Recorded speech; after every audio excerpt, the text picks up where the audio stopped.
سلام، خوش آمدید به این ویدیو. آریا هستم از کانال لرد آف هک. امروز میخوام بعضی از کدهای ترموکس رو بهتون بگم. بازم بریم.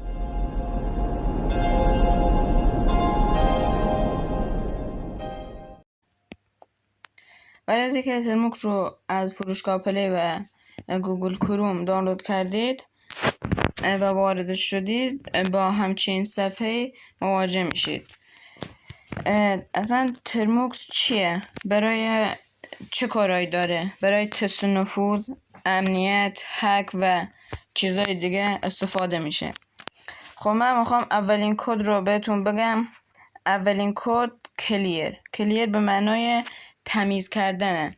یعنی الان مثلا این کد های اینجا نوشته پاک میکنه. الان من اینتر بزنم همش رفت، حذف نمیشه یا تمیز میشه، مثلا میرن. بعد از این کد apt update، یعنی اینکه این صفحه ترموکس رو آپدیت کنه. با چند ثانیه صبر کنید و تا آپدیتش تموم شه. بعد از اینکه تموم شد میزنید apt upgrade، به معنای آپگرید همین صفحه است. اینم با چند ثانیه وایسید که تموم شد. بعد از این کد pkg install git. pkg به معنای پکیج، اینستال هم یعنی نصب کردن، گیت هم همون پکیج گیت هابه که بهتون اجازه میده چیزهای گیت هاب رو دانلود کنید از روی ترموکس. بعد از این کد pkg install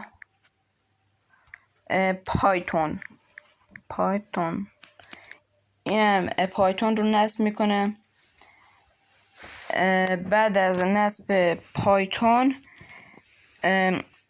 این کد ls به معنای باز کردن پوشه هایی که دانلود کردین تو ترموکس. من این همه دانلود کردم، زد فیشر، کاپ، کرانچ، کم، خیلی چیزا دانلود کردم. اگر خواستید تو کامنت ها بنویسید که آموزش اینها هم بذارم. من الان یک کلیر میزنم که این صفحه تمیز شه. بعد از ls یه کد pkg update به معنای آپدیت پکیج ها. مثلا من الان پکیج گیت هاب و پایتون رو نصب کردم، الان اون دوتا رو داره آپدیت میکنه. بعد از pkg update pkg upgrade به معنای همون ولی آپگریدش میکنه. بعد از آپگرید یک کد میمونه، اونم cd. این آخرین کد cd یعنی باز کردن اون پوشه ها. مثلا من اول ls بزنم پوشه ها میاره، بعد مثلا من یه پوشه رو میخوام که بازش کنه، cd میزنم و همون پوشه cd. مثلا یه چیزی بزنی، الان من هیچی نزدم، فقط cd خالی زدم. بعد از این دیگه هیچ کدی نموند. هر سوالی داشتید تو کامنت ها بنویسید. لایک و سابسکرایب فراموش نشه. تا ویدیو بعد، خدا نگهدار.